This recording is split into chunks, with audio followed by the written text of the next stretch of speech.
नमस्कार और स्वागत है आप सभी का हमारे चैनल पर। आज हम एक ऐसी किताब के बारे में बात करने वाले हैं जिसकी बातें हजारों साल बाद भी उतनी ही सच और काम की हैं जितनी वो पहले थीं। हम बात कर रहे हैं चाणक्य नीति की। ये किताब सिर्फ एक किताब नहीं है, बल्कि ये एक खजाना है जिसमें जिंदगी के हर पहलू के लिए गहरी बातें छुपी हुई हैं। ये हमें सिखाती है कि कैसे मुश्किलों का सामना करें, कैसे सही फैसले लें और कैसे एक सफल जीवन जिएं। अगर आप अपने जीवन में कुछ बड़ा करना चाहते हैं, अगर आप अपने रिश्तों को बेहतर बनाना चाहते हैं या फिर सिर्फ एक बेहतर इंसान बनना चाहते हैं, तो ये वीडियो आपके लिए है। तो तैयार हो जाइए चाणक्य की दुनिया में उतरने के लिए और जानिए वो बातें जो आपकी जिंदगी को हमेशा के लिए बदल सकती हैं। हमारे साथ जुड़े रहें। वह चाणक्य का पुत्र होने के नाते चाणक्य था।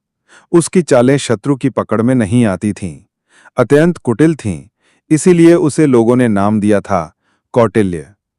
वह दिखने में जितना कठोर था, उतना ही सहृदय भी था। राजनीति की बिसात पर टेढ़ी मेढ़ी चालों का खिलाड़ी होने पर भी वह सच्चा महात्मा था। उसके लिए सुख, वैभव, पद आदि महत्वपूर्ण नहीं थे।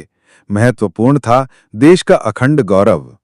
अखंड भारत के उस स्वप्न को साकार करने के लिए वह न कहीं रुका, न कहीं झुका। तदहम संवक्ष्यामि लोकानां हितकार्यया येन विज्ञानमात्रेण सर्वज्ञं प्रोप्यते पुधा।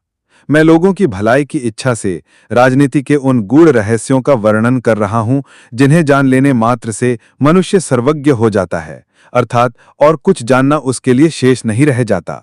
अथ प्रथमोऽध्यायः। पहला अध्याय। किसी कष्ट अथवा आपातकाल से बचाव के लिए धन की रक्षा करनी चाहिए। धन खर्च करके भी स्त्रियों की रक्षा करनी चाहिए, परंतु स्त्रियों और धन से भी आवश्यक है कि व्यक्ति स्वयं की रक्षा करे।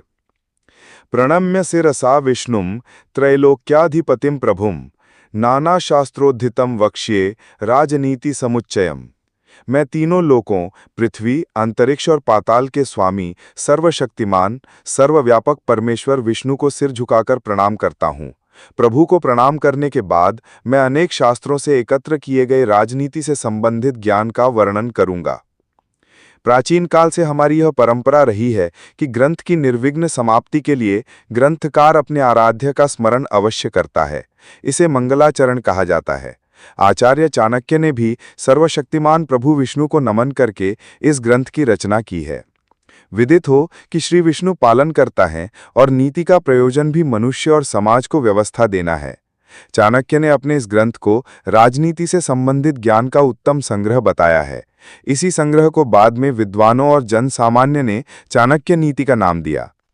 अधियेधिदम यथाशास्त्रम नरो जानाति सत्तमः धर्मोपदेश विख्यातम कार्याकार्य शुभाशुभम। सत्तमः अर्थात श्रेष्ठ पुरुष इस शास्त्र का विधिपूर्वक अध्ययन करके यह बात भली प्रकार जान जाएंगे कि वेद आदि धर्मशास्त्रों में कौन से कार्य करने योग्य बताए गए हैं और कौन से कार्य ऐसे हैं जिन्हें नहीं करना चाहिए। क्या पुण्य है और क्या पाप है, तथा धर्म और अधर्म क्या है, इसकी जानकारी भी इस ग्रंथ से हो जाएगी। मनुष्य के लिए यह आवश्यक है कि कुछ भी करने से पूर्व उसे इस बात का ज्ञान हो कि वो कार्य करने योग्य है या नहीं, उसका परिणाम क्या होगा, पुण्य कार्य और पाप कर्म क्या है। श्रेष्ठ मनुष्य ही वेद आदि धर्मशास्त्रों को पढ़कर भले बुरे का ज्ञान प्राप्त कर सकते हैं। यहाँ यह बात जान लेना भी आवश्यक है कि धर्म और अधर्म क्या है। इसके निर्णय में प्रथम दृष्टया धर्म की परिभाषा के अनुसार किसी के प्राण लेना अपराध है और अधर्म भी, परंतु लोकाचार और नीतिशास्त्र के अनुसार विशेष परिस्थितियों में ऐसा किया जाना धर्म के विरुद्ध नहीं माना जाता। पापी का वध और अपराधी को दंड देना इसी श्रेणी में आते हैं। श्री कृष्ण ने अर्जुन को युद्ध की प्रेरणा दी, उसे इसी विशेष संदर्भ में धर्म कहा जाता है। तदहम संवक्ष्यामि लोकानां हितकार्यया येन विज्ञानमात्रेण सर्वज्ञं प्रत्यपद्यते। अब मैं मानव मात्र के कल्याण की कामना से राजनीति के उस ज्ञान का वर्णन करूंगा जिसे जानकर मनुष्य सर्वज्ञ हो जाता है। चाणक्य कहते हैं कि इस ग्रंथ को पढ़कर कोई भी व्यक्ति दुनियादारी और राजनीति की बारीकियां समझकर सर्वज्ञ हो जाएगा। यहाँ सर्वज्ञ से चाणक्य का अभिप्राय ऐसी बुद्धि प्राप्त करना है जिससे व्यक्ति में समय के अनुरूप प्रत्येक परिस्थिति में कोई भी निर्णय लेने की क्षमता आए। जानकार होने पर भी यदि समय पर निर्णय न लिया तो जानना समझना सब व्यर्थ है। अपने हितों की रक्षा भी तो तभी संभव है। मूर्ख शिष्योपदेशेन ध्वष्टस्त्रीभरणेन च दुःखितैः संप्रयोगेन पंडितोऽप्यवसीदति। मूर्ख शिष्य को उपदेश देने, दुष्टा व्यभिचारिणी स्त्री का पालन पोषण करने, धन के नष्ट होने तथा दुखी व्यक्ति के साथ व्यवहार रखने से बुद्धिमान व्यक्ति को भी कष्ट उठाना पड़ता है। चाणक्य कहते हैं कि मूर्ख व्यक्ति को ज्ञान देने से कोई लाभ नहीं होता, अपितु सज्जन और बुद्धिमान लोग उससे हानि ही उठाते हैं। उदाहरण के लिए बयाह और बंदर की कहानी पाठकों को याद होगी। मूर्ख बंदर को घर बनाने की सलाह देकर बयाह को अपने घोंसले से ही हाथ धोना पड़ा था। इसी प्रकार दुष्टा स्त्री और कुलटा स्त्री का पालन पोषण करने से सज्जन और बुद्धिमान व्यक्तियों को दुख ही प्राप्त होता है। दुखी व्यक्तियों से व्यवहार रखने से चाणक्य का तात्पर्य है कि जो व्यक्ति अनेक रोगों से पीड़ित हैं और जिनका धन नष्ट हो चुका है, ऐसे व्यक्तियों से किसी प्रकार का संबंध रखना बुद्धिमान मनुष्य के लिए हानिकारक हो सकता है। अनेक रोगों का तात्पर्य संक्रामक रोग से है। बहुत से लोग संक्रामक रोगों से ग्रस्त होते हैं। उनकी संगति से स्वयं रोगी होने का अंदेशा रहता है। जिन लोगों का धन नष्ट हो चुका हो, अर्थात जो दिवालिया हो गए हों, उन पर एकाएक विश्वास करना कठिन होता है। दुखी का अर्थ विषादग्रस्त व्यक्ति से भी है। ऐसे लोगों का दुख से उभरना बहुत कठिन हो जाता है और प्रायः असफलता ही हाथ लगती है। जो वास्तव में दुखी है और उससे उबरना चाहता है, उसका सहयोग करना चाहिए, क्योंकि दुखी से तो स्वार्थ ही बचता है। दुष्टा भार्या शठम मित्रम भृत्यश्चोत्तरदायकः ससर्पे च गृहे वासो मृत्युरेव न संशयः। दुष्ट स्वभाव वाली, कठोर वचन बोलने वाली, दुराचारिणी स्त्री और धूर्त, दुष्ट स्वभाव वाला मित्र, सामने बोलने वाला मोहफट नौकर और ऐसे घर में निवास जहां सांप के होने की संभावना हो, ये सब बातें मृत्यु के समान हैं। जिस घर में दुष्टा स्त्रियां होती हैं, वहां गृहस्वामी की स्थिति किसी मृतक के समान ही होती है, क्योंकि उसका कोई वश नहीं चलता और भीतर ही भीतर कुढ़ते हुए वो मृत्यु की ओर सरकता रहता है। इसी प्रकार दुष्ट स्वभाव वाला मित्र भी विश्वास के योग्य नहीं होता, न जाने कब धोखा दे दे। जो नौकर अथवा आपके अधीन काम करने वाला कर्मचारी उलटकर आपके सामने जवाब देता है, वो कभी भी आपको असहनीय हानि पहुंचा सकता है। ऐसे सेवक के साथ रहना अविश्वास के घूंट पीने के समान है। इसी प्रकार जहां सांपों का वास हो, वहां रहना भी खतरनाक है। न जाने कब सर्पदंश का शिकार होना पड़ जाए। आपदर्थम धनम रक्षेत दारान रक्षेत धनेरपि आत्मानं सततम रक्षेत दारेरपि धनेरपि। किसी आपातकाल अथवा आपत्ति से बचाव के लिए धन की रक्षा करनी चाहिए और धन खर्च करके भी स्त्रियों की रक्षा करनी चाहिए, परंतु स्त्रियों और धन से भी अधिक आवश्यक यह है कि व्यक्ति अपनी रक्षा करे। 6. बुद्धिमान व्यक्ति को चाहिए कि वो आपातकाल अथवा बुरे दिनों के लिए थोड़ा थोड़ा धन बचाकर उसकी रक्षा करे, अर्थात धन का संग्रह करे। समय पड़ने पर संचित धन से भी अधिक अपनी पत्नी की रक्षा करना आवश्यक है, क्योंकि पत्नी जीवन संगिनी है। बहुत से ऐसे अवसर होते हैं जहां धन काम नहीं आता, वहां जीवन साथी काम आता है। इसी संदर्भ में वृद्धावस्था में पत्नी की अहम भूमिका होती है। चाणक्य का विचार ये भी है कि धन और स्त्री से भी अधिक व्यक्ति को अपनी रक्षा करनी चाहिए, अर्थात व्यक्ति का महत्व इन दोनों से अधिक है। यदि व्यक्ति का अपना ही नाश हो गया तो धन और स्त्री का प्रयोजन ही क्या रह जाएगा। इसलिए व्यक्ति के लिए धन संग्रह और स्त्री रक्षा की अपेक्षा समय आने पर अपनी रक्षा करना अधिक महत्वपूर्ण है। देखने में आया है और उपनिषद के ऋषि भी कहते हैं कि कोई किसी से प्रेम नहीं करता, सब स्वयं से ही प्रेम करते हैं, अर्थात आत्मनिस्तो कामाय सर्वं प्रियं भवति। आपदर्थम धनम रक्षेत श्रियमितां कुतः आपदः कदाचित चंचला लक्ष्मी संचितोपि विनश्यति। आपातकाल के लिए धन की रक्षा करनी चाहिए, लेकिन सज्जन पुरुषों के पास विपत्ति का क्या काम। और फिर लक्ष्मी तो चंचला है, वह संचित करने पर भी नष्ट हो जाती है। 7. चाणक्य का कहना है मनुष्य को चाहिए कि वो आपातकाल के लिए धन का संग्रह करे, लेकिन धनी व्यक्ति ऐसा मानते हैं कि उनके लिए आपत्तियों का कोई महत्व नहीं है, क्योंकि वे अपने धन से सभी आपत्तियों से बच सकते हैं। परंतु वे ये नहीं जानते कि लक्ष्मी भी चंचला है। ऐसी स्थिति में ये इकट्ठा किया हुआ धन भी किसी समय नष्ट हो सकता है। यस्मिन् देशे न सम्मानो न वृत्तिश्च बांधवः न च विद्यागमः कश्चित् तम देशम परिवर्जयेत। जिस देश में मान सम्मान नहीं और न ही आजीविका का कोई साधन है, जहाँ कोई बंधु बांधव रिश्तेदार भी न हो तथा किसी प्रकार की विद्या और गुणों की प्राप्ति की संभावना भी न हो, ऐसे देश को छोड़ ही देना चाहिए। ऐसे स्थान पर रहना उचित नहीं। 8. किसी अन्य देश अथवा किसी अन्य स्थान पर जाने का एक प्रयोजन ये होता है कि वहाँ जाकर कोई नई बात, नई विद्या, रोजगार और नया गुण सीख सकेंगे, परंतु जहाँ इनमें से किसी भी बात की संभावना न हो, ऐसे देश या स्थान को तुरंत छोड़ देना चाहिए। श्रोत्रियो धनिकः राजा नदीर वैध्यस्तु पंचमः पंचयत्र न विद्यन्ते न तद्दिवसम वसेत।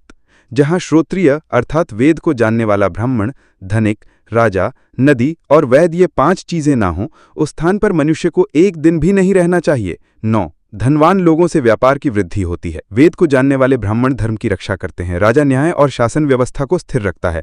जल तथा सिंचाई के लिए नदी आवश्यक है, जबकि रोगों से छुटकारा पाने के लिए वैद्य की आवश्यकता होती है। चाणक्य कहते हैं कि जहां पर ये 5 चीजें न हों, उस स्थान को त्याग देना ही श्रेष्ठकर है। लोकयात्रा, भयम, लज्जा, दृढ़ीक्षम, त्यागशीलता, पंचयात्र न विद्यते न कुर्यात् तत्र संस्थितम। जहां लोकयात्रा अर्थात जीवन को चलाने के लिए आजीविका का कोई साधन न हो, व्यापार आदि विकसित न हो, किसी प्रकार के दंड के मिलने का भय न हो, जोगलाज न हो, व्यक्तियों में शिष्टता, उदारता अर्थात उनमें दान देने की प्रवृत्ति न हो, जहां ये 5 चीजें विद्यमान न हो, वहां व्यक्ति को निवास नहीं करना चाहिए। जानियात एषणे भृत्यान् बांधवान् व्यसनागमे ममंचापत्तिकालेषु भार्यांच विभवक्षये। काम लेने पर नौकर चाकरों की, दुख आने पर बंधु बांधवों की, कष्ट आने पर मित्रों की तथा धननाश होने पर अपनी पत्नी की वास्तविकता का ज्ञान होता है। 11. चाणक्य कहते हैं कि जब सेवक को किसी कार्य पर नियुक्त किया जाएगा, तभी पता चलेगा कि वह कितना योग्य है। इसी प्रकार जब व्यक्ति किसी मुसीबत में फंस जाता है, तो उस समय भाई, बंधु और रिश्तेदारों की परीक्षा होती है। मित्र की पहचान भी विपत्ति के समय ही होती है। इसी प्रकार धनहीन होने पर पत्नी की वास्तविकता का पता चलता है कि उसका प्रेम धन के कारण था या वास्तविक। आतुरे व्यसने प्राप्ते दुर्भिक्षे शत्रु संकटे राजद्वारे श्मशाने च यस्तिष्ठति स बांधवः। किसी रोग से पीड़ित होने पर, दुख आने पर, अकाल पड़ने पर, शत्रु की ओर से संकट आने पर, राजसभा में, श्मशान अथवा किसी की मृत्यु के समय जो व्यक्ति साथ नहीं छोड़ता, वास्तव में वही सच्चा बंधु माना जाता है। 12.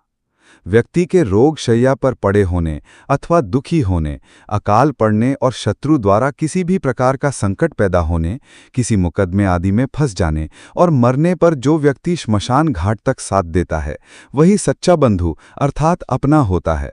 अर्थात ये अवसर ऐसे होते हैं जब सहायकों की आवश्यकता होती है। प्रायः यह देखा जाता है कि जो किसी की सहायता करता है, उसको ही सहायता मिलती है।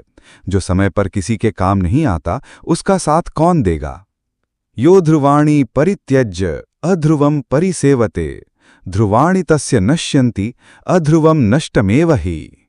जो मनुष्य निश्चित को छोड़कर अनिश्चित के पीछे भागता है, उसका कार्य या पदार्थ नष्ट हो जाता है। 13. चाणक्य कहते हैं कि लोभ से प्रेरित होकर व्यक्ति को हाथ पांव नहीं मारने चाहिए, बल्कि जो भी उपलब्ध हो गया है उसी में संतोष करना चाहिए। जो व्यक्ति आधी छोड़कर पूरी के पीछे भागते हैं, उनके हाथ से आधी भी निकल जाती है। वरयेत कुलजाम प्राज्ञः विरूपामपि कन्यकाम रूपवतीम न नीचस्य विवाहः सदृशे कुले। बुद्धिमान व्यक्ति को चाहिए कि वह श्रेष्ठ कुल में उत्पन्न हुई कन्या अर्थात सौंदर्यहीन कन्या से भी विवाह कर ले, परंतु नीच कुल में उत्पन्न हुई सुंदर कन्या से विवाह न करे। वैसे विवाह अपने समान कुल में ही करना चाहिए। 14. आचार्य चाणक्य ने यह बहुत सुंदर बात कही है। शादी विवाह के लिए सुंदर कन्या देखी जाती है। सुंदरता के कारण लोग न कन्या के गुणों को देखते हैं, न उसके कुल को। ऐसी कन्या से विवाह करना सदा ही दुखदायी होता है, क्योंकि नीच कुल की कन्या के संस्कार भी नीच ही होंगे। उसके सोचने, बातचीत करने या उठने बैठने का स्तर भी निम्न होगा, जबकि उच्च और श्रेष्ठ कुल की कन्या का आचरण अपने कुल के अनुसार होगा, भले ही वह कन्या कुरूप व सौंदर्यहीन हो। वो जो भी कार्य करेगी उससे अपने कुल का मान ही बढ़ेगा, और नीच कुल की कन्या तो अपने व्यवहार से परिवार की प्रतिष्ठा ही बिगाड़ेगी। वैसे भी विवाह सदा अपने समान कुल में ही करना उचित होता है, अपने से नीच कुल में नहीं। यहाँ कुल से तात्पर्य धन संपदा से नहीं, परिवार के चरित्र से है। नखीनाम च नदानाम च श्रृंगीणाम शस्त्रपाणिनाम विश्वासो नैव कर्तव्यों स्त्रीषु राजकुलेषु च। नखी नाम अर्थात बड़े बड़े नाखूनों वाले शेर और चीते आदि प्राणी, विशाल नदियां, श्रृंगीणाम अर्थात बड़े बड़े सींग वाले सांड आदि पशु, शस्त्र धारण करने वाले, स्त्रियां तथा राजा से संबंधित कुल वाले व्यक्तियों का विश्वास कभी नहीं करना चाहिए। बड़े बड़े नाखूनों वाले हिंसक प्राणी से बचकर रहना चाहिए। न जाने वे कब आपके ऊपर हमला कर दें। जिन नदियों के पुस्ते अथवा तट पक्के नहीं, उन पर इसलिए विश्वास नहीं किया जा सकता कि न जाने उनका वेग कब प्रचंड रूप धारण कर ले और कब उनकी दिशा बदल जाए। न जाने वे और किधर को बहना प्रारंभ कर दें। इसलिए प्रायः नदियों के किनारे रहने वाले लोग सदैव उजड़ते रहते हैं। बड़े बड़े सींग वाले सांड आदि पशु का भी भरोसा नहीं है। कौन जाने उनका मिजाज कब बिगड़ जाए। जिसके पास तलवार आदि कोई हथियार है, उसका भी भरोसा नहीं किया जा सकता, क्योंकि वह छोटी सी बात पर क्रोध में आकर कभी भी आक्रामक हो सकता है। चंचल व्यवहार वाली स्त्रियों पर भी विश्वास नहीं करना चाहिए। वह अपनी चतुराई से कभी भी आपके लिए प्रतिकूल परिस्थितियां पैदा कर सकती हैं। इस तरह के कई उदाहरण प्राचीन ग्रंथों में मिल जाएंगे। राजा से संबंधित राजसेवकों और राजकुल के स्त्रियों पर भी विश्वास करना उचित नहीं। वे कभी भी राजा के कान भरकर अहित करवा सकते हैं। इसी के साथ वे राजनियमों के प्रति समर्पित और निष्ठावान होते हैं। राजहित उनके लिए प्रमुख होता है, संबंध नहीं। विषादप्यमृतम ग्राह्यम मेधयादपि कांचनम नीचादप्युत्तमा विद्या स्त्रीरत्नम दुष्कुलादपि। विष में भी यदि अमृत हो तो उसे ग्रहण कर लेना चाहिए।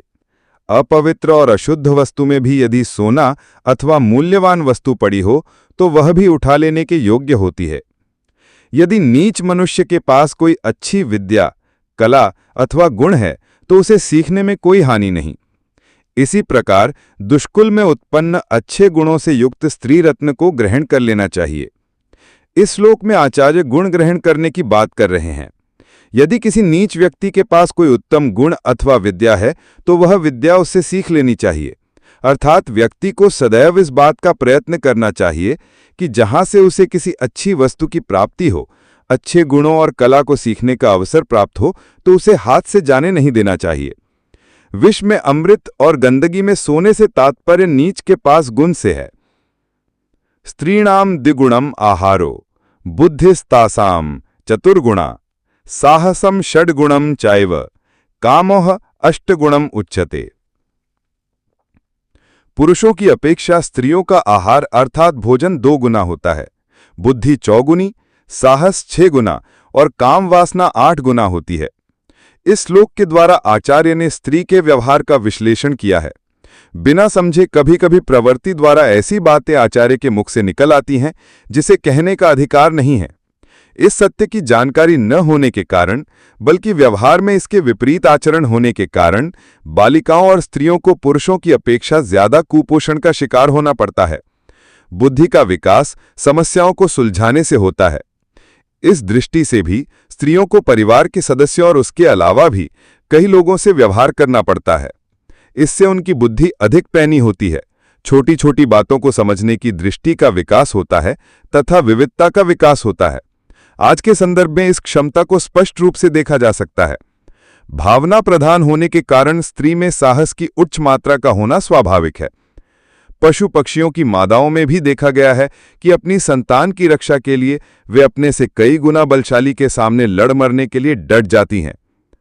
काम का 8 गुना होना पढ़ने सुनने में अटपटा लगता है, लेकिन यह संकेत करता है कि हमने काम के रूप स्वरूप को सही प्रकार से नहीं समझा है। काम पाप नहीं है, सामाजिक कानून के विरुद्ध भी नहीं है। इसका होना अनैतिक या चरित्रहीन होने की पुष्टि भी नहीं करता है। श्री कृष्ण ने स्वयं को धर्मानुकूल काम कहा है। काम पितृऋण से मुक्त होने का सहज मार्ग है। संतान उत्पन्न करके ही कोई इस ऋण से मुक्त हो सकता है। स्त्री की कामेच्छा पुरुष से भिन्न होती है। वहां शरीर नहीं, भावदशा महत्वपूर्ण है। स्त्री में होने वाले परिवर्तन भी इस मांग को सामने लाते हैं स्वाभाविक रूप से, लेकिन स्त्री उसका परिष्कार कर देती है, जैसे पृथ्वी मैले को खाद बनाकर जीवन देती है। इसे पूरी तरह से समझने के लिए आवश्यक है कि कामशास्त्र का अध्ययन किया जाए। कुल मिलाकर इस श्लोक द्वारा चाणक्य ने स्त्री के स्वभाव का विश्लेषण किया है। ये भारतीय परंपरा रही है कि किसी भी शुभ कार्य को आरंभ करने से पहले देवी देवताओं अथवा प्रभु का स्मरण किया जाए ताकि वो कार्य बिना किसी व्यवधान के सरलतापूर्वक संपन्न हो। चाणक्य नीति का प्रमुख उद्देश्य ये जानना है कि कौन सा काम उचित है और कौन सा अनुचित। आचार्य चाणक्य ने प्राचीन भारतीय नीतिशास्त्र में बताए गए नियमों के अनुसार ही इसे लिखा है। ये पूर्व अनुभवों का सार है। उनका कहना है कि लोग इसे पढ़कर अपने कर्तव्यों और अकर्तव्यों का भली प्रकार ज्ञान प्राप्त कर सकेंगे। समसामयिक राजनीति के ज्ञान में मनुष्य अपनी बुद्धि का पुट देकर समय के अनुसार अच्छाई और बुराई में भेद कर सकता है। सबसे पहले आचार्य चाणक्य ने संघ के महत्व पर प्रकाश डालते हुए ये बताया है कि दुष्ट लोगों के संसर्ग से बुद्धिमान मनुष्य को दुख उठाना पड़ता है। चाणक्य ने मनुष्य के जीवन में धन के महत्व को बताया है। उनका कहना है कि व्यक्ति को संकट के समय के लिए धन का संचय करना चाहिए। उस धन से अपने बाल बच्चों तथा प्रियों की रक्षा भी करनी चाहिए। इसके साथ उनका यह भी कहना है कि व्यक्ति को अपनी रक्षा सर्वोपरि करनी चाहिए। जिन लोगों के पास धन है वे किसी भी आपत्ति का सामना धन के द्वारा कर सकते हैं, परंतु उन्हें ये बात भी भली प्रकार समझ लेनी चाहिए कि लक्ष्मी चंचल है। वो तभी तक टिक कर रहती है जब तक उसका सदुपयोग किया जाता है। दुरुपयोग आरंभ करते ही लक्ष्मी चलती बनती है। चाणक्य कहते हैं कि व्यक्ति को उसी स्थान पर रहना चाहिए जहां उसका सम्मान हो, जहां पर उसके भाई बंधु हों, आजीविका के साधन हों। इसी संबंध में वो आगे कहते हैं कि जहां धनवान, वेद शास्त्रों को जानने वाले विद्वान ब्राह्मण, राजा अथवा शासन व्यवस्था, नदी और वैद आदि न हो, वहां भी नहीं रहना चाहिए। नौकरों की कार्य कुशलता का पता तभी चलता है जब उन्हें कोई कार्य करने के लिए दिया जाता है। अपने संबंधियों और मित्रों की परीक्षा उस समय होती है जब स्वयं पर कोई आपत्ति आती है। गृहस्थ का सबसे बड़ा सहारा उसकी स्त्री होती है, परंतु स्त्री की वास्तविकता भी उसी समय समझ में आती है जब व्यक्ति पूरी तरह धनहीन हो जाता है। मनुष्य को चाहिए कि वो अधिक लालच में न पड़े। उसे वही कार्य करना चाहिए जिसके संबंध में उसे पूरा ज्ञान हो। जिस कार्य के संबंध में उसे ज्ञान न हो, उसे करने से हानि हो सकती है। जिस कार्य का अनुभव न हो, उससे संबंधित निर्णय लेना कठिन होता है। निर्णय यदि ले लिया जाए तो संशय की स्थिति मन को डगमगाती रहती है। ऐसा निर्णय कभी भी सही नहीं होता। संशयात्मा विनश्यति। मन यदि संशय में हो तो वो रास्ते से भटकाता ही नहीं, गहरे और अंधेरे गड्ढे में फेंकता है। यदि आप ऐसे व्यवसायियों का जीवन देखें जिन्होंने अपने क्षेत्र में ऊंचाइयों को छुआ है, तो आप पाएंगे कि उन्होंने अपने काम को समझने के लिए किसी दूसरे अनुभवी व्यक्ति के नीचे काम किया है। किताबी और व्यावहारिक जानकारी में जमीन आसमान का अंतर होता है। विवाह के संदर्भ में चाणक्य ने कुल के भेदभाव की बात नहीं मानी है। उनका कहना है कि नीच कुल में उत्पन्न कन्या भी यदि अच्छे गुणों से युक्त है तो उससे विवाह करने में कोई हानि नहीं। जिन पर विश्वास नहीं करना चाहिए उनके बारे में आचार्य का कथन है कि सिंह और बाघ आदि तेज पंजों वाले जानवरों से दूर रहना चाहिए। ऐसी नदियों के आसपास भी नहीं रहना चाहिए जिनके किनारे कच्चे हैं और जो बरसात आदि के दिनों में लंबे चौड़े मैदान में फैल जाती हैं। इसी प्रकार लंबे सींग वाले सांड आदि पशुओं से अपना बचाव रखना चाहिए। जिसके पास कोई हथियार है उसका भी कभी विश्वास नहीं करना चाहिए। तो दोस्तों, आज के लिए बस इतना ही। हम उम्मीद करते हैं कि चाणक्य नीति की ये बातें आपके जीवन में एक नई रोशनी लेकर आएंगी। याद रखिए, चाणक्य की सीख सिर्फ पढ़ने के लिए नहीं है, बल्कि उन्हें अपने जीवन में उतारने के लिए है। अगर आपको ये वीडियो पसंद आया हो तो इसे लाइक करें, अपने दोस्तों के साथ शेयर करें और हाँ, हमारे चैनल को सब्सक्राइब करना ना भूलें ताकि आप ऐसे ही ज्ञानवर्धक वीडियो देखते रहें। हम जल्दी ही मिलेंगे एक और नए विषय के साथ। तब तक के लिए अपना ख्याल रखें और सीखते रहें। धन्यवाद।